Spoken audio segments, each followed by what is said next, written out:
돌아가는가요 지금?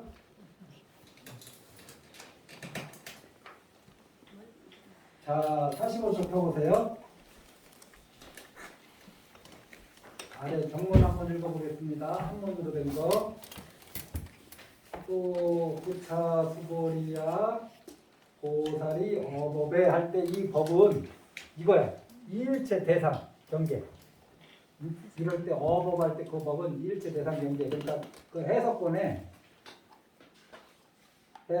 고사는 반드시 어떤 것에도 여기 하는 모든 대상 이 네모 바깥에 있는 것들 얘기하는 거예요. 이럴 때 법은 요거 이 법을 얘기하는 거다. 자, 그러면 46쪽 한글로 된 거 한번 제가 읽어볼게요. 한번 들어보세요.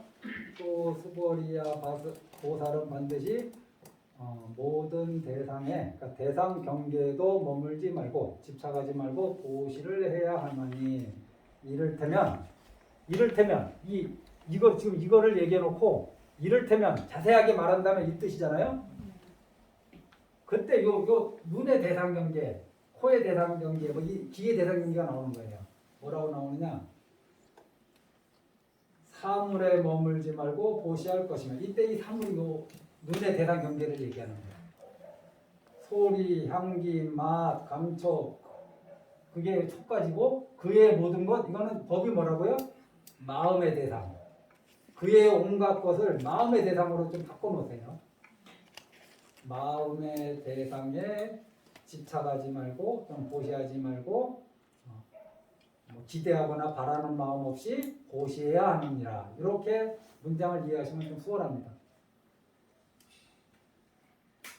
수보리야 보살은 반드시 이와 같이 보시하여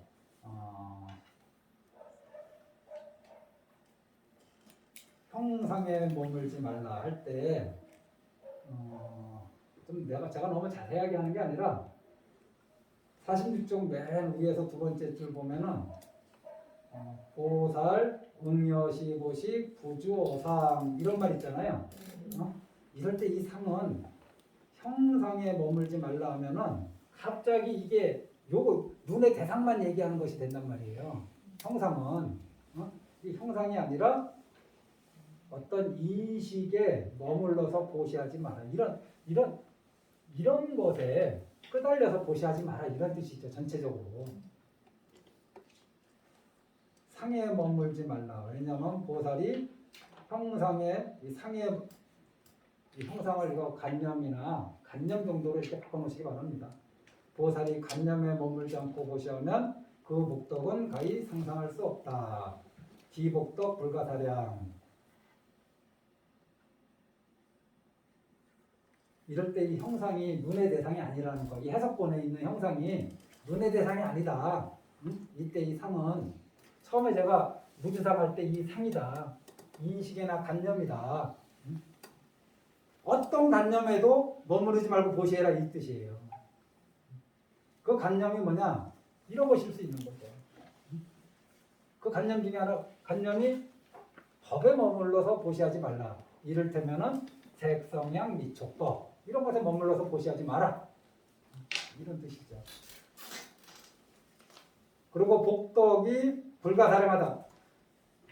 제가 저번 시간에도 말씀드렸죠. 1년 기도하고 제 1년 기도는 불자님들이 저기 한번 보세요. 1년 기도는 불자님들이 기도 접수하신 거고 옆에 복덕무량은 제가 축원한 거예요. 뭐라고 축원했냐? 1년 기도의 인연으로 깨달음의 길로 가시라고. 복덕무량은 깨달음을 얘기합니다. 열반을 얘기합니다. 그래서 금강경에 복덕무량, 복덕불가사량 그러면은 이거는 무슨 재물이 많이 쏟아지고 이러는 게 아니에요. 건강해지고. 이런 말 앞에 뭐가 붙는지 뭘 하면은 복덕무량이라는 이러한 유사한 말이 나오는지 찾아가서 그것이 금강경에서 얘기하는 수행 방법이다. 이렇게 생각하시면 돼요.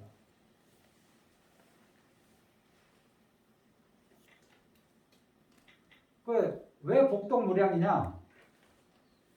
헤아릴 수 없으니까. 그 헤아릴 수 없는 걸 하나 비유를 들었어요. 48쪽.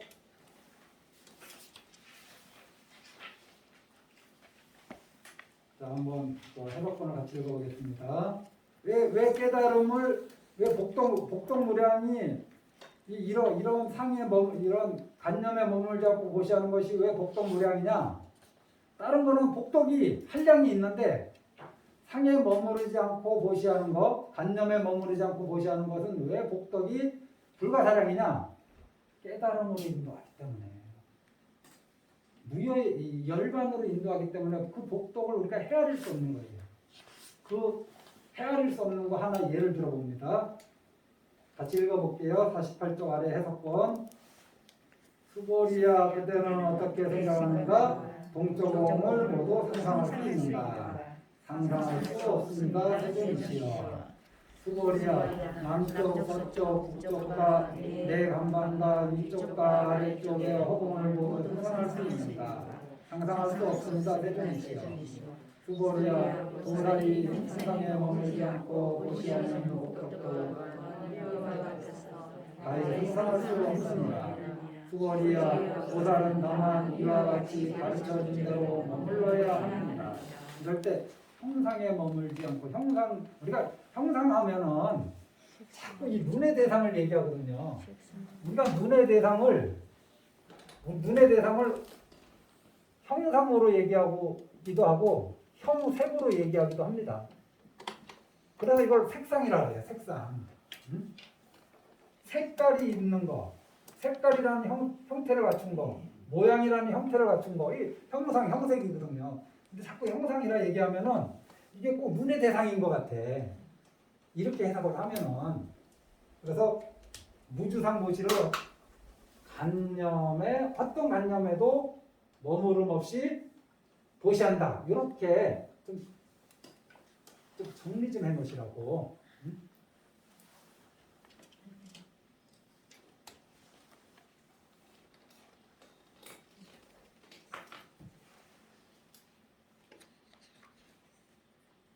이제 깨달음에 대한 말씀이 이제 나왔어요. 뭐라고 했냐면은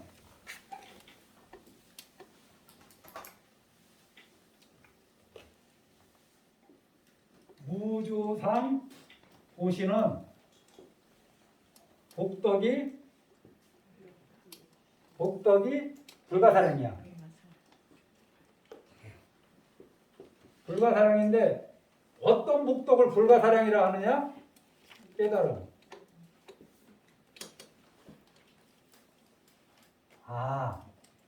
이 법문을 설하시는 부처님이 지금 이 당시에는 당신들 제자들 바로 눈앞에 계시잖아요. 그러니까 깨달으신 분들은 저런 특성을 가지고 계시는구나. 당장 눈앞에서 보여주시니까. 그래서 부처님 육신이 지금 눈앞에 있잖아요. 수보리 눈앞에. 그러니까 이제 대중들이 무주상 보시를 하면은 저런 부처님이 되겠구나. 우리가 부처라고 하려면은 저 정도의 모양은 갖춰줘야 되는구나. 라고 생각할 수 있겠죠. 그래서 같이 해석본을 읽겠습니다. 54쪽. 수보리야 그대는 어떻게 생각하는가? 육신으로서 열애를 볼 수 있겠는가? 아닙니다. 세존이시여. 육신으로서는 열애를 볼 수 없습니다. 왜냐하면 열애께서 육신이라고 말씀하신 것은 곧 육신이 아닙니다. 부처님 육신에는 부처가 없는 거예요. 그런데 우리는 근사한 그 부처님의 그 근사한 모양을 보면은 경외심이 생기죠. 중생들은 부처님 보면 경외심 생기잖아요. 불자로서. 그럼 우리가 저 모양에 착하는 거죠. 부처님에 대한 칭찬이 대단하시죠. 그럼 우리는 부처님의 명성에 착하는 거죠. 부처님은 이런 분이다 저런 분이다 막 내가 머릿속으로 생각을 하죠. 내가 생각하고 내가 생각한 것에 탁 집착하죠. 처음에 무주상 보시는 불가사량이야. 복덕이 불가사량이야. 복덕 불가사량은 깨달음을 얘기한다 말씀드렸어요. 그러니까 이제 여기 그 자리에 계신 분들은 아 이게 깨달음이다. 복덕 불가사량하면 이게 깨달음을 얘기하는 거구나. 무슨 뭐 돈이 많이 쏟아지고 뭐 그런 게 아니구나. 이거 깨달음을 인도하기 때문에 그 복덕을 정말 셀 수 없는 거다. 이렇게 이해하고 딱 부처님을 보니까 육신이 있잖아 앞에. 수머리 존자와 많은 대중들 앞에 부처님의 육신이 있잖아. 그런데 그 육신을 보니까 부처님의 몸을 보니까 우리랑 달라. 아 저게 무주상고시를 하면은 저런 몸을 받는구나. 부처가 되려면 저 정도 몸을 가져야 된다. 그러니까 부처님 그렇게 물어보지 않았는데 부처님이 딱 미루어 짐작하시고 이 열애를 이 육신으로 볼 수 있느냐라고 미리 치고 나가시는 거예요. 이제 스토리가 쭉 이어지는 겁니다. 복덕이 불가사량하다. 그럼 깨달음을 얻으면은 저런 부처님이 되겠구나. 저런 몸매를 가진 부처님이 되겠구나. 그러니까 부처님이 미리 하시고 육신으로는 열애를 볼 수 없다. 라고 얘기하십니다. 자, 이제 진짜 유명한 사국이 하나 나옵니다. 이거 이거 원문 56쪽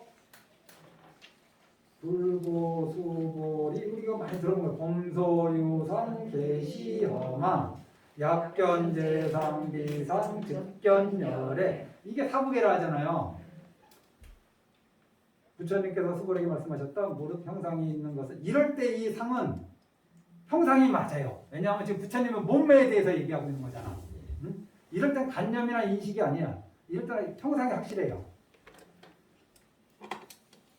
부처님께서 수보에게 말씀 무릇 형상이 있는 것은 모두 다 허망하나니 만약 모든 형상을 형상이 아닌 것으로 보면 곧 열애를 보느니라. 이게 금강경 제일 사국이고 제일 유명한 사국인데 나중에 뒤에 가면은 하나 더 읽어보겠습니다.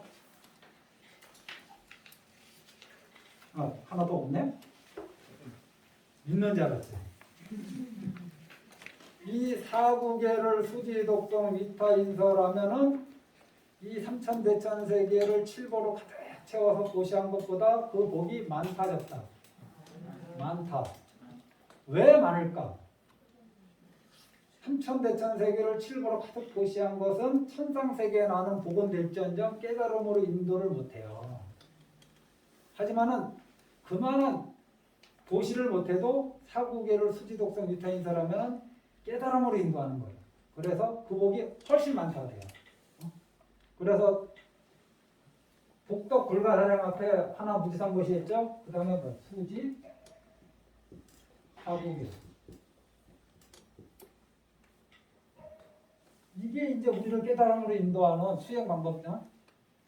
그렇다고 복덕무량이라는 말에 푹 빠졌고 내가 저번 시간에 얘기했죠. 범소유상계. 이게 보시는 쓸데없는 거네. 야 세상에 삼천대천세계를 칠보로 가득 채워서 보시하는 것보다 그 복은 참 보잘것없는 거고 사국계를 수지독성하는 게 진짜 복이 되는 거구나. 이렇게 생각하고 범소유상계시 허망약견재상 비상 즉견열애 범소유상계시 허망약견재상 비상 이러고 다니면 안 된다는 거예요. 어떤 그 복을 기대하면 자기 마음속에서 생각하는 그 복을 기대하면서 이 사국계를 외우고 다니면은 차라리 그냥 어디 가서 그냥 공중화장실 한번 청소하는 게 훨씬 복스러울지도 몰라요. 그런 복을 기대하면서 오로지 지혜를 개발하려고 하는 게 아니라 오로지 복덕만 기대하면서 복덕이 많다고 하니까 그 말에 그냥 또 착해가지고 복덕이 없다 그러면 복덕이 없다는 말에 착하고 복덕이 있다는 말에 하시면 복덕이 있다는 말에 착하고 이래가지고 복덕이 있다 그러니까 범소유상계시 허망약견재상비상직견열애 범소유상계시 허망약견재상직견열애 남한테 얘기해주면 좋다니까 아들 공부하는데 범소유상계시 남편 밥 먹는 데가 범소유상계시 허망약견재상직견열애 화내면은 이해가 안 돼요. 이 무식한 중생 무량한 복덕이 나오는 이 사국에 범소유상계시 허망약견재상직견열애 안 되는 거예요.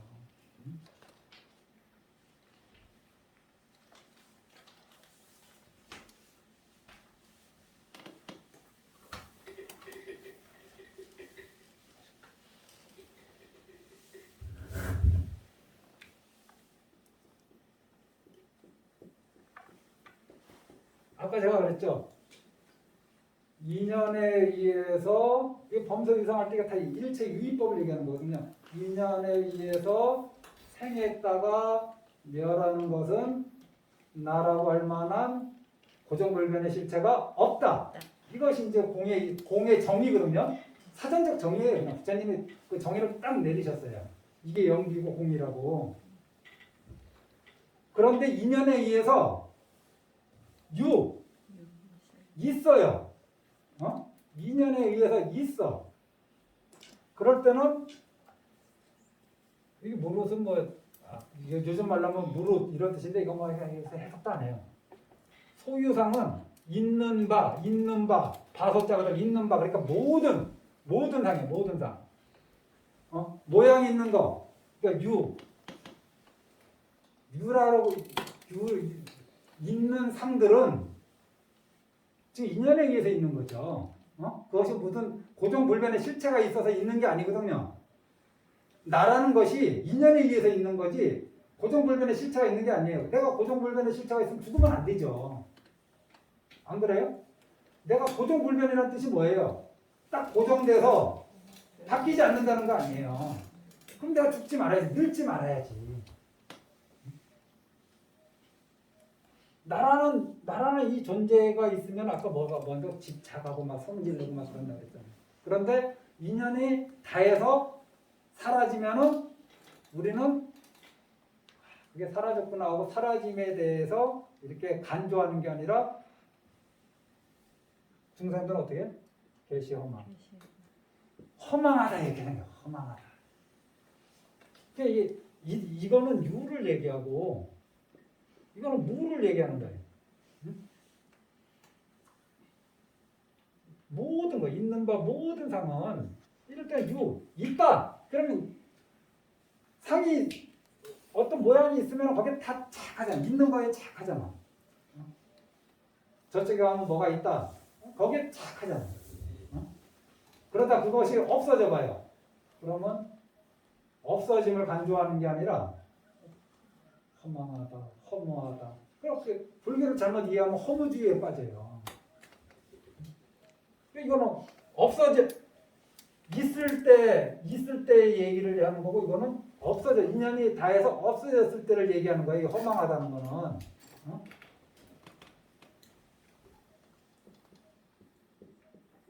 약견, 재상, 비상.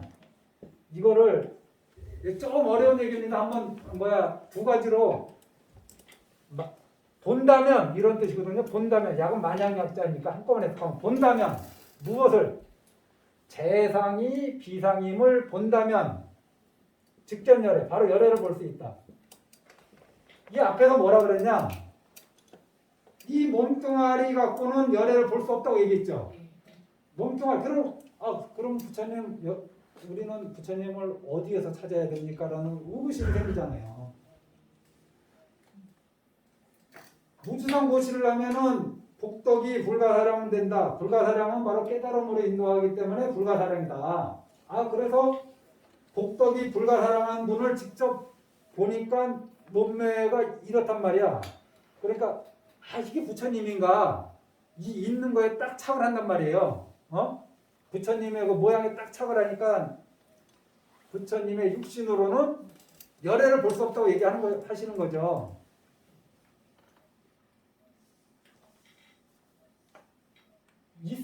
있다 그러면 있다고 있는 데 그냥 다 가서 달라붙고 없다 그러면 없는 데 가서 다 달라붙고 중생들은 그래서 그러니까 그러면 부처님의 또 육신으로 열애를 볼 수 없다면 우리는 무엇으로 부처님을 봐야 되는가? 어떻게 부처님을 확인해야 되는가? 부처님을 보는 방법을 알려주신 거잖아요. 특견열이잖아요. 열애를 볼 수 있다. 어떻게? 모든 상이 허망하다. 재상이 비상임을 보면은 그때서야 나를 볼 수 있다. 그때서야 열애를 볼 수 있다. 다른 걸로는 열애를 보면 안 돼. 다른 걸로는 부처를 보면 안 돼. 하지만 우리는 어떻게 봐요? 상으로 보죠. 성상으로. 부처님. 아직까지 우리의 수준은 우리라 그러니까 죄송합니다. 저의 수준. 그런데 이게 여기에도 재상이 비상임을 본다 이렇게 보통 대다수 분들이 해석하는데 요거를 재상과 비상을 대등하게 보는 견해도 있어요. 어떤 스님은 재상과 비상을 모든 상과 상하님을 보면은 열애를 볼 수 있다. 이렇게 보시는 분도 있어요. 근데 대다수 분들은 모든 상이 상이 아님을 본다. 이렇게 보신다는 거죠. 사구계에 대해서는 제가 좀 설명을 나중에 해드릴 따로 시간을 만들어서 사구계를 설명드리겠습니다. 그럴 때 그럼 이 재상이 뭐냐? 모든 상이잖아요. 모든 상은 유, 무가 다 들어가는 거라. 유도 상이 아니고 무도 상이 아닌 줄 보면은 그때서야 부처를 볼 수 있다는 거예요. 내가 범소이성은 유잖아요. 있는 거잖아. 그러다 인연이 있어서 인연에 의해서 만들어졌을 때 우리는 있다 그래. 인연이 다해서 사라지면 우리는 멸이라 하는데 그거를 없다 그래요. 그때는. 그렇죠?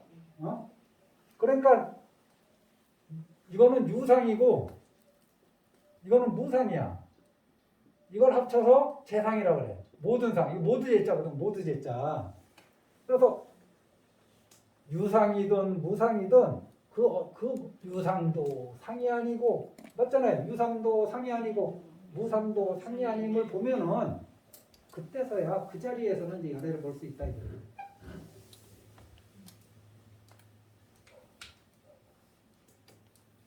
됐나요? 아직 이해가 안 돼요? 여애라는 존재가 뭐 부처님을 볼 생각하지 말고 여애를 한번 봐보세요. 여애라는 이 존재는 이름이 여애지만 여애라는 이름 안에 여애가 없다 그랬잖아요. 그 이름에 뭐가 있어서 저의 본질을 얘기할 수 있겠어요. 그래도 인연에 의해서 범서에서 모든 있는 상들은 이렇게 해석하잖아요. 그러니까 인연에 의해서 내가 있을 때는 유라 그래.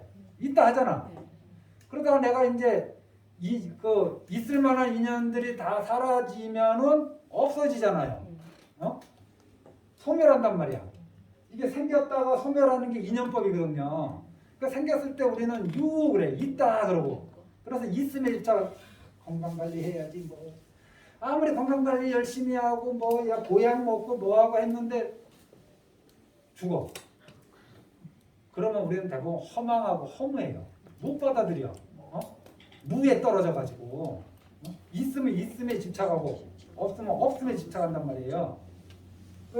여애가 막 이렇게 움직일 때는 있다 생각하고 또 그러다가 여애가 있을 만한 인연이 다 사라지면은 영원생 인연이 끝나는 거잖아요. 그럼 없어지는 거죠. 멸했는데 우리는 없다 그래요. 인연에 의해서 멸했을 뿐인데 없다 그래요. 완전히 뭐 흔적도 없이 사라진 것처럼. 그런데 상이 아님을 보면은 재상이 상이 아님을 보려면은 이 재상은 모두 제자거든요. 모든 상 있다고 하는 것이거나 없다고 하는 것이거나 이런 것들이 모두 상이 아님을 약견 본다면은 그때서야 열애를 볼 수 있다. 이렇게 이 해석본을 보시라고요. 그렇게 해석돼 있나요? 제가 좀 부가 설명한 겁니다. 재상이 그럼 도대체 뭐냐 할 때 제가 재상을 풀어준 거예요. 뭐 형상이 있는 것은 모두 허망한 아니에요. 만약 모든 형상을 그럼 위의 형상하고 아래 형상이 헷갈려 버린다고. 모든 형상을 형상이 아닌 것으로 보면 곧 열애를 보여. 이럴 때 모든 형상은 있다는 모양이 있을 때든 모양이 인연이 다 사라졌을 때든 이것들이 전부 다 사라진다고 하는 것도 상이 아니고 있다고 하는 것도 상이 아니야. 본질적으로. 그것이 상이 아님을 보면은 열애를 보리라. 이럴 때 이 상은 확실히 모양으로 보셔도 됩니다. 간념으로 안 보고. 이 32분 제목은 이 안에 설명이 돼 있으니까 한 번씩 보세요.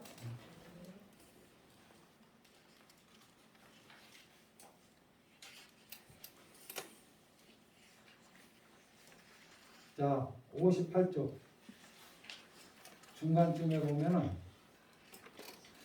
이 사국에만이라도 찾으셨나요? 네. 제가 어른 스님을 제가 어른 스님보다 배움이 한참 부족하죠. 그렇지만은 이 해석본을 이 사국에만이라도 수지독성 위인해설하면 그 복이 무한하리라 하는 표현들이 자주 나옵니다.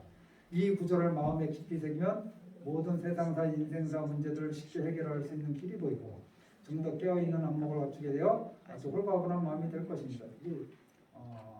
그냥 저는 이걸 한 글자로 그냥 깨달음이다, 열반이다 이렇게 말씀드립니다. 그래서 그 복덕이 불가사량하다.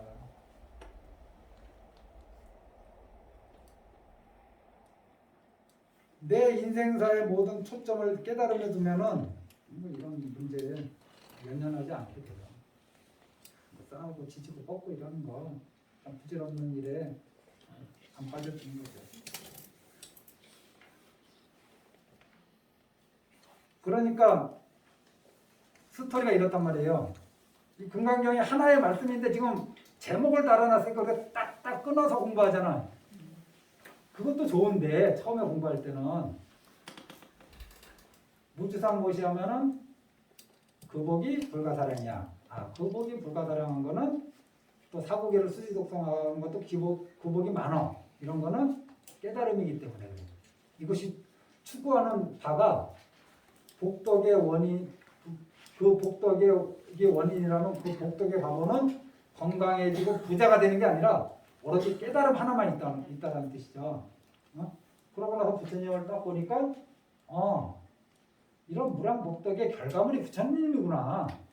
부처님의 육신을 보니까 장엄하시거든요. 일장육축이래요.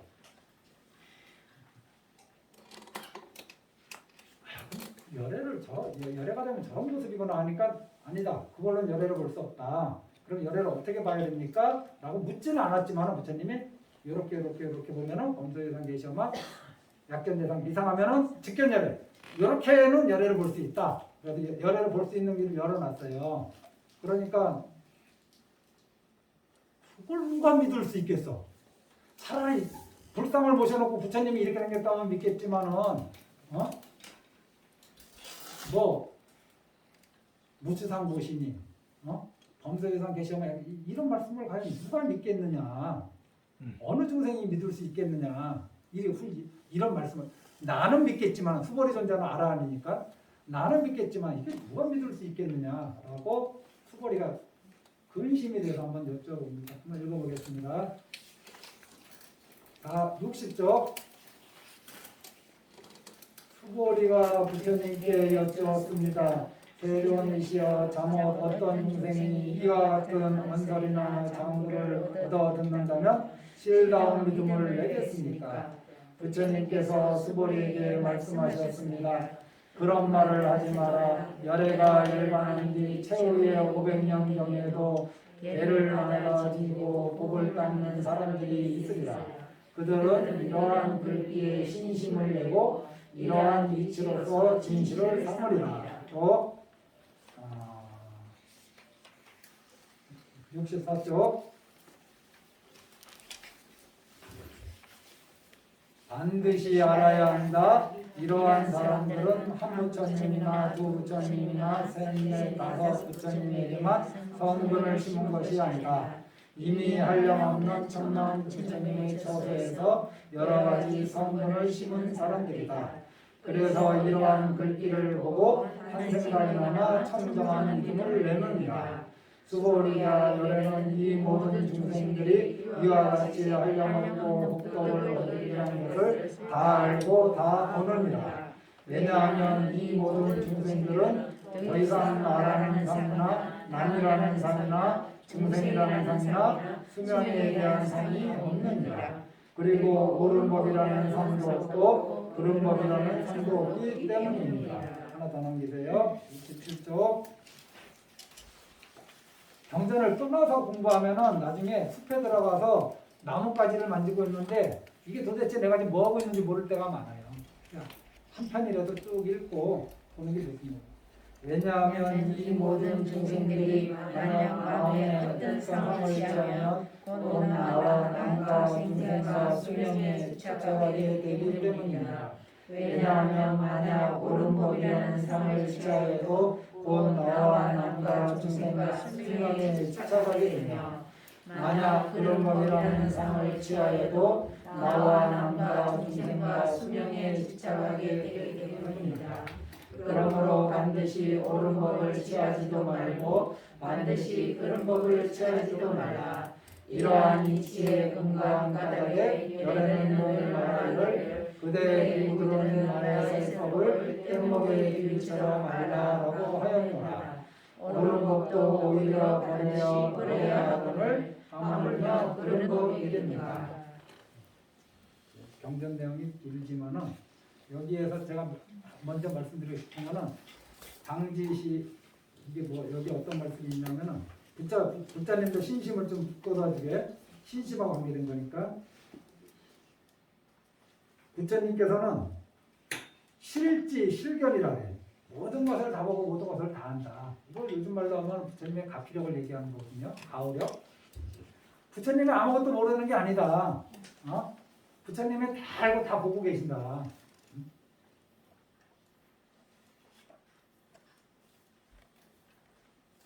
63쪽. 63쪽.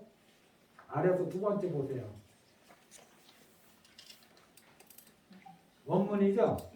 수보리야 열애가 실지 실견 시제 중생 득 여시 무량 복덕 이렇게 나오는데 여기서 무량 복덕이 한 번 더 나옵니다.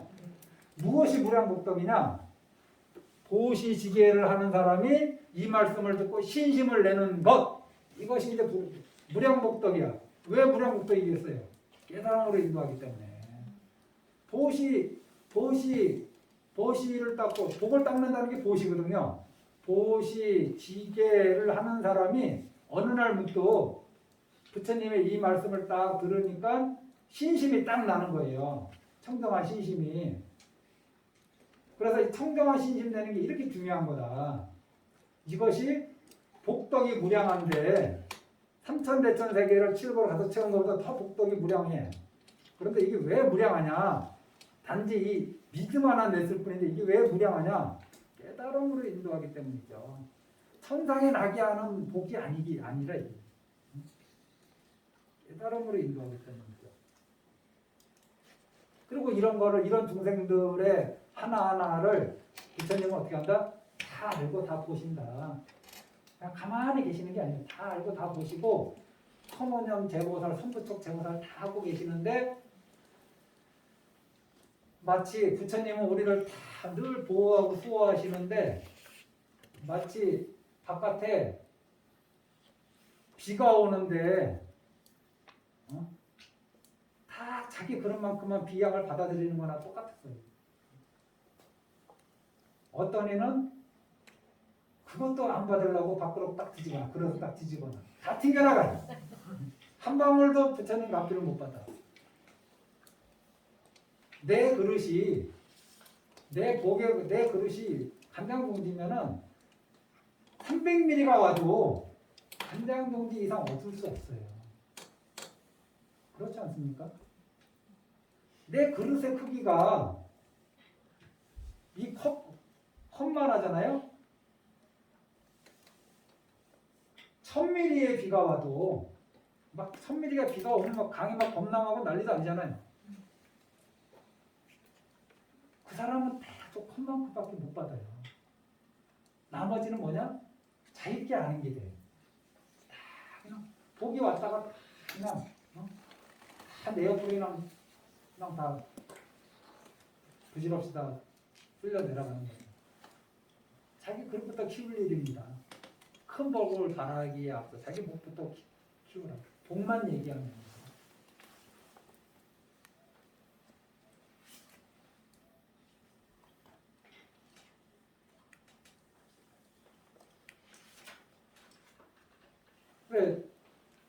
부처님이 너무 어려운 말씀하셨어요. 범소유상 계시야만 약전예상 위상 직견열애가 현실에서 이게 이해가 되는가?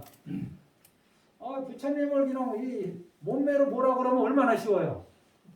니네들 깨달으면 이렇게 딱 32상 80종을 갖추니까 이렇게 갖춘 사람을 보면 부처라고 생각해라.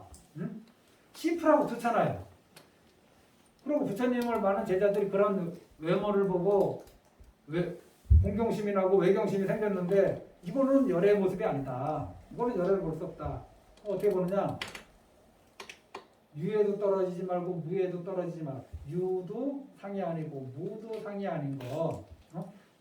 있다고 하는 것도 본질이 아니고 없다고 하는 것도 없어진 것도 본질이 아니다. 이렇게 보면은 열애를 볼 수 있다라고 무슨 우리 중생 입장에서는 뚱그름 같은 소리를 확 던져놓으신 거예요. 이 사국에 읽고 열애가 보입니까? 내 눈으로는 열애가 보이는데 이 사국에를 보니까 열애가 안 보여. 오히려 더. 부처님이 더 안 보여요. 부처님이 이 말씀하시기 전에 난 늘 부처님을 보고 있었는데 이 말씀을 하고 나니까 오히려 이제 부처님이 안 보여. 오히려 저 상에 대한 공경심이 사라져. 저건 부처님이 아니라고 하니까. 부처님의 모양이 아니라고 하니까.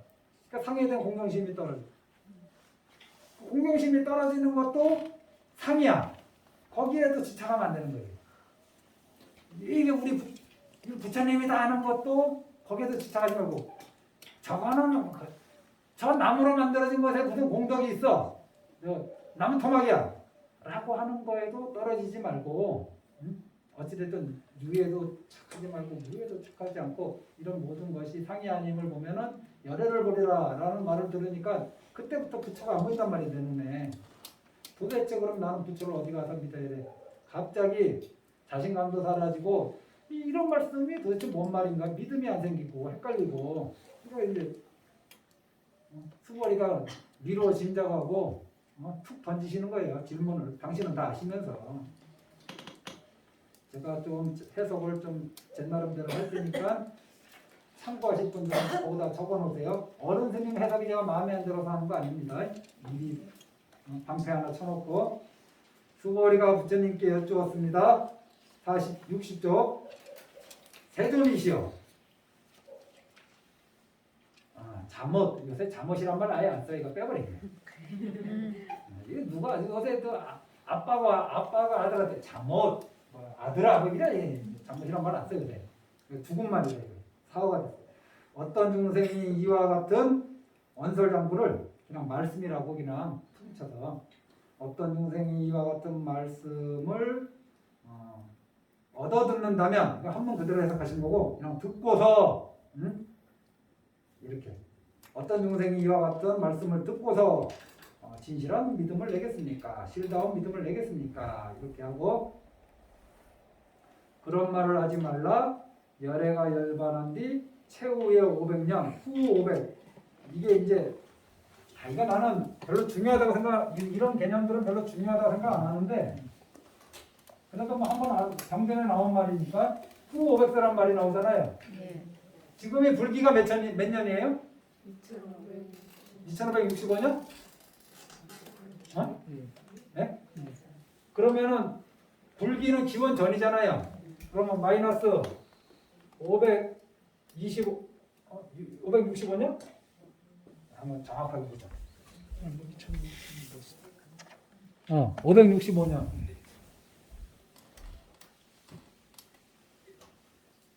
올해가 불멸 2565년 되는 해예요. 그러면 요 앞에 부처님이 몇 년 사셨어요? 80세를 사셨죠? 그런데 요때 딱 죽으셨으니까 요 앞에 79 플러스 565 더하면 딱 80세가 돼요. 그러면 565에서 79를 빼면은 부처님의 몇 년도에 태어나신지 나와요. 그래 부처님 오신 날 불멸 부처님 오신 지 몇 년 이러면 안 되는 거예요. 부처님 가신 지 몇 년이라고 해야지. 우리가 불멸로 얘기할 때는 불멸이 부처님이 열반에 드셨다는 그 말이거든요. 그러니까 지금 불멸 마이너스 2565년이니까 요 앞에 이때 돌아가신 거거든요. 그럼 요 앞에 80년을 살았는데 요거까지 합쳐서 80년이 되려면 요 앞에 79를 생각해야 되잖아요. 79 플러스 1을 해야지 80세가 되니까. 그러면 몇 년도에 태어나셨겠나? 2565에서 79. 이걸 또 빼면 되지. 이때는 기원 전이니까. 이제 알아서 계산하시고 나는 이제 뭐 거기까지 계산 안 할 거니까. 어찌됐든 우리가 항상 부처님 오신 날, 부처님 오신 지 2565년입니다라는 말은 말이 안 된다. 부처님이 가신 지 2565년이라고 얘기하는 게 맞다. 부처님이 오신 지 몇 년이라 얘기하려면 여기다 79를 더 계산을 해라. 요거 하나 말씀드리고, 기원전, 지금부터 2565년이니까 기원전 565년, 이때부터 기원 0년까지, 이게 부처님이 돌아가시고 나서 500년이잖아요. 첫 번째 500년이야. 0년에서 이 0년이 예수 탄생을 기점으로 한 거 아닌가요? 이게 500년이 두 번째, 첫 번째 500년, 두 번째 500년이야. 또 500에서 1000, 이게 세 번째 500. 또 옛날 어른들이 이걸 이렇게 나눴대요. 1000에서 1500, 1500에서 2000, 이게 뭐 네 번째 500, 이게 다섯 번째 500. 그래서 이 1500 이후는 다 후 500세로 이제 우리가 생각을 합니다.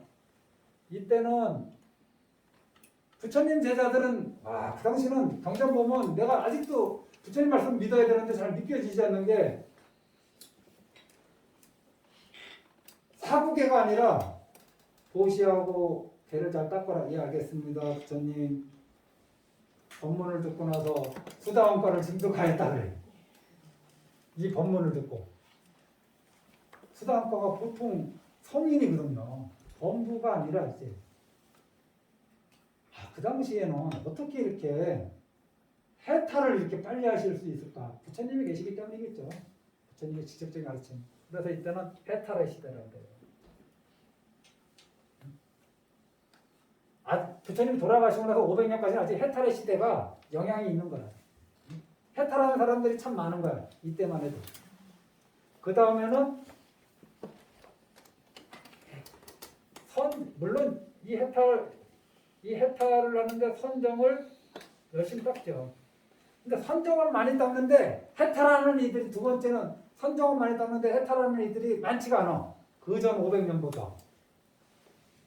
그 다음 500년은 선정 닦는, 해탈하는 이도 드물고 선정 닦는 이도 드물고, 이제는 듣고 보고 뭐 지식적인 측면, 불교의 지식적인 측면, 교리적인 측면, 이것에 관심 갖는 사람들이 많은 시대라고 해요. 이 세 번째 500년에는. 네 번째 500년에는 이런 거 해탈, 선정, 지식, 그냥 탑, 대웅전, 뭐 이런 불사만 열심히 하는 거야. 이는 뭐 복된다고. 그 다음 마지막 500년, 지금 이 시대라고 얘기해도 되죠. 쌈박질만 하는 거예요. 쌈박질. 투쟁 내고라. 쌈박질. 오로지 그냥 그냥 싸우는 게 일상에, 싸우는 게 절집 안에서. 물론 이 쌈박질만 하는 이 후 500세에도 해탈을 추구하는 스님이 있고, 선정을 닦는 스님이 있고, 부처님의 말씀을 배우려고 하는, 그 말씀 경전을 배우려고 하는 스님들이 있고, 그러면서 탑과 대웅전 이런 불사를 하려고 하는 스님들도 있죠. 쌈박질이 주된 세상이라 할지라도, 그러니까 이 마지막 후 500사, 이 시기를 얘기하는 거예요. 마지막 후. 첫 번째 500, 두 번째 500, 세 번째 500, 네 번째 500, 마지막 후 500. 이것이. 그래서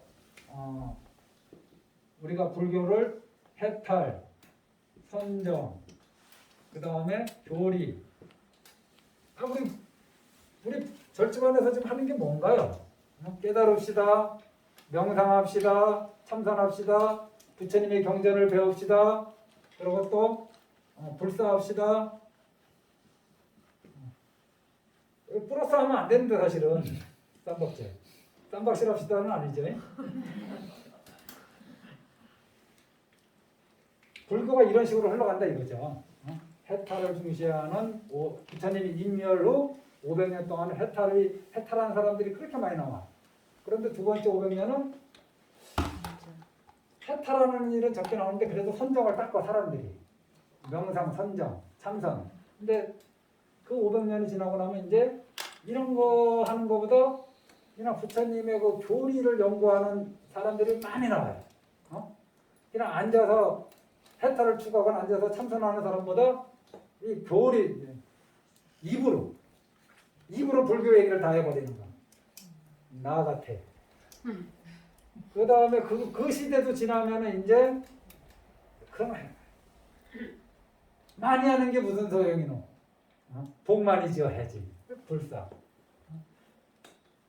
어마어마하게 하잖아요, 사실 여기저기서. 그러고 나서 이런 것도 다 이제 또 지난 마지막 500년에는 이제 싸움을 참 열심히 한다. 사람들이 왜 싸우느냐? 욕심을 다스리지 않고 성냄을 절집안 안에서 불교 절집안 안에서 욕심을 다스리지 않고 성냄을 다스리지 않고 어리석음을 다스리지 않으니까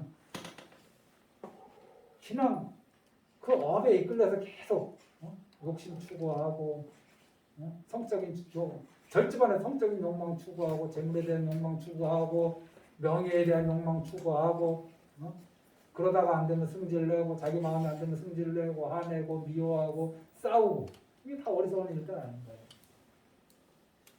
원래 해야 될 걸 안 하니까. 그나마 불사라도 열심히 하잖아요. 그러면 싸움 좀 덜합니다. 부처님 경전 공부 열심히 하면 그래도 싸움 덜하죠. 선정 열심히 닦고 해탈 열심히 추구하면 해탈하면 뭐 싸울 일이 없겠어요. 그래서 이러한 식의 오늘 하나만 더 해야겠다. 이러한 이거 말법 시대라 하거든요. 이 마지막 이 시대 쌈박질 많이 하는 시대 말법 시대 우리가 하니. 앞에는 정법 시대라 하고 뒤로 가면 갈수록 말법이라 하죠 우리가. 우리 말법 시대란 말 한 번씩 들어보셨죠? 말법이라. 이런 말법 시대에 수보리 전자가 이 법문을 들을 때는 그 자리에 있는 모든 대중들이 다 한이 용락했는데 말법 시대에는 금강경 말씀을 하면은 자는 사람, 하품하는 사람, 딴 생각하는 사람 이게 말법 시대 증생이에요. 우리의 모습이란 말이에요. 제가 여기 계신 분들의 그걸 얘기하는 게 아니라 9시 다 돼가는데 왜 저러 왔으면 이런 생각으로 그냥 이게 부처님 당시에 우리가 뭐가 다르냐? 부처님 당시에는 금강경 이런 걸 말씀하시면은 대중들이 그냥 한마디 들을 때마다 그냥 업그레이드 되면서 막 그냥 한의심이 막 나고 신심이 딱 나는데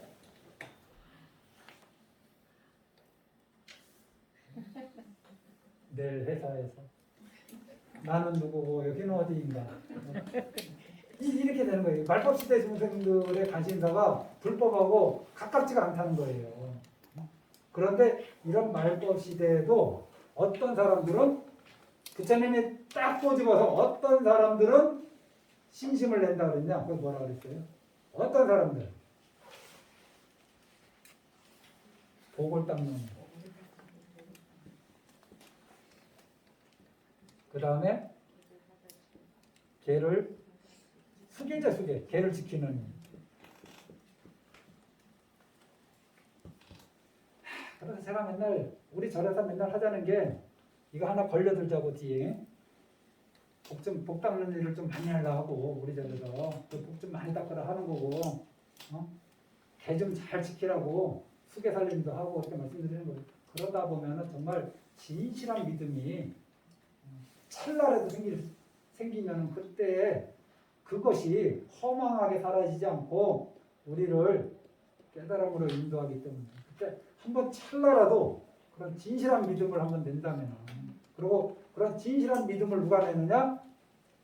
복을 닦지 않느니, 계를 지키지 않는 이는 아예 그런 인연조차 없는 거예요. 경전에 의해서 말씀드리면, 계를 지키는 건 뭔지 다 알겠죠? 그렇다고 지게인은 아니잖아. 여기 계신 분이 5개를 다 한다고 해서 지게인은 아니잖아요. 5개를 다 받았지만은 수게인은 되는데 지게, 지킬 지자는 아니잖아요. 왜 무량복덕이 안 쏟아질까? 개부터 지키고 봐. 개부터 지키고 봐. 제발. 왜 나는 부처님 경전을 들으면 왜 이렇게 머리가 멍해지고 삼천대 아주 뭐 이게 신심이 안 날까? 개부터 지키고 해. 제 말은 경전말 그대로 하면 또 복을 닦는다고 할 때 이 복은 반드시 타인을 염두에 둔 말이에요. 그래 이 복은 이타예요, 이타. 왜 그러냐?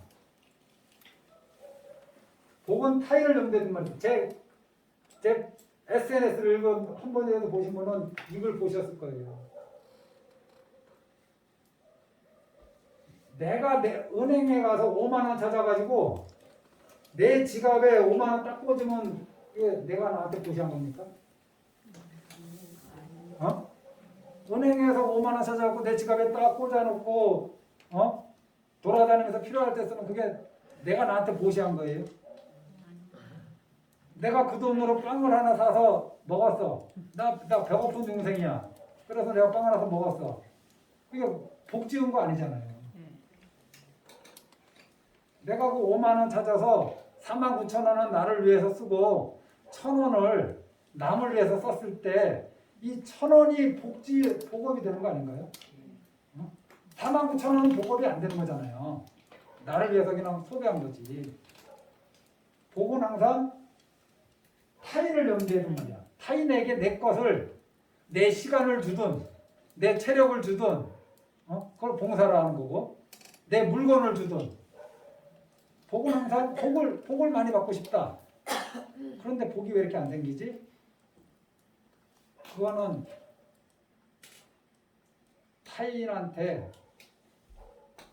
이 복업을 많이 짓지 않았다는 뜻이에요, 내가. 어쩔 수 없는 거예요. 지금이라도 복을 많이 짓자고 얘기하는 거예요. 아이고 그러면 지금 복 지어서 그걸 언제 받나요? 내가 알 수가 있나요? 언제 받을지? 전생 기억 다 잊어버리고 다음 생에 또 앉아갖고 나는 왜 이렇게 복이 없을까? 그 복이 이번 생에 발복할 수도 있고 노후에. 복은 항상 타인을 염두에 둔 말이다. 내가 쌀통에서 쌀을 꺼내서 씻어서 밥을 해서 내가 먹는다고 해서 내가 복 지은 게 아니에요.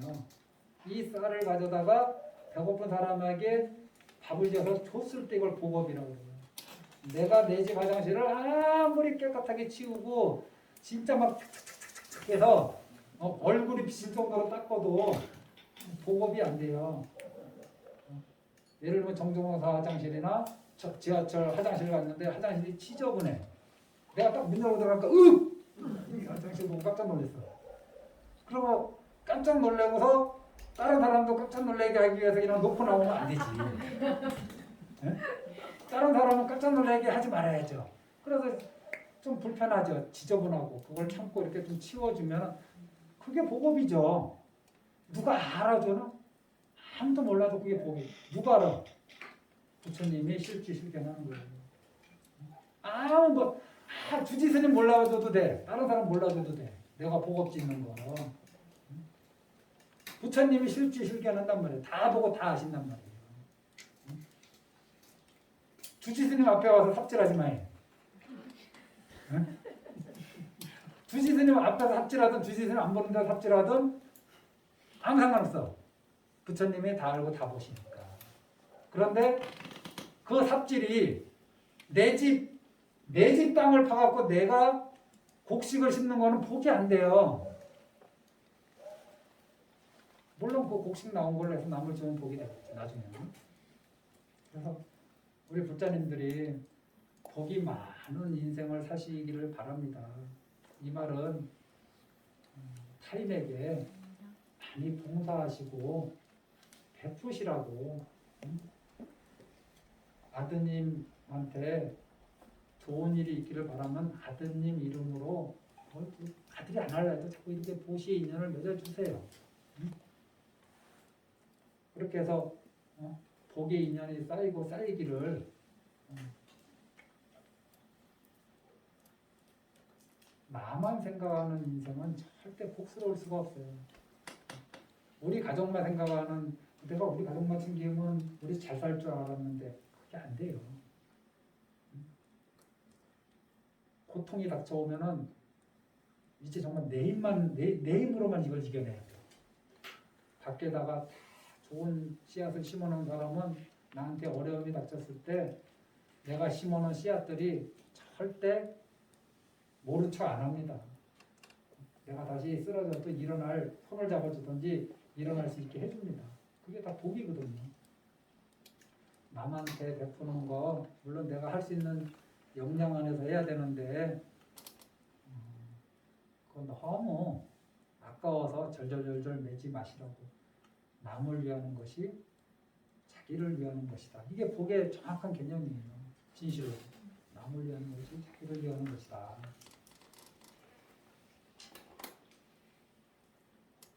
자기를 위하는 것은 자기를 위하는 것이 아니에요. 이 복의 개념이에요. 복 많이 지으시고 걔는 도덕적인 삶. 도덕적인 삶. 봉사 많이 하시고 도덕적인 삶을 사신다면은 금생에도 행복하고 다음 생에도 행복하실 거고 금생에도 행복하고 금생에 부처님 말씀을 들으면은 불연이 아주 깊어지는 그런 인연이 일도 만날 수 있다. 여기서 마치겠습니다.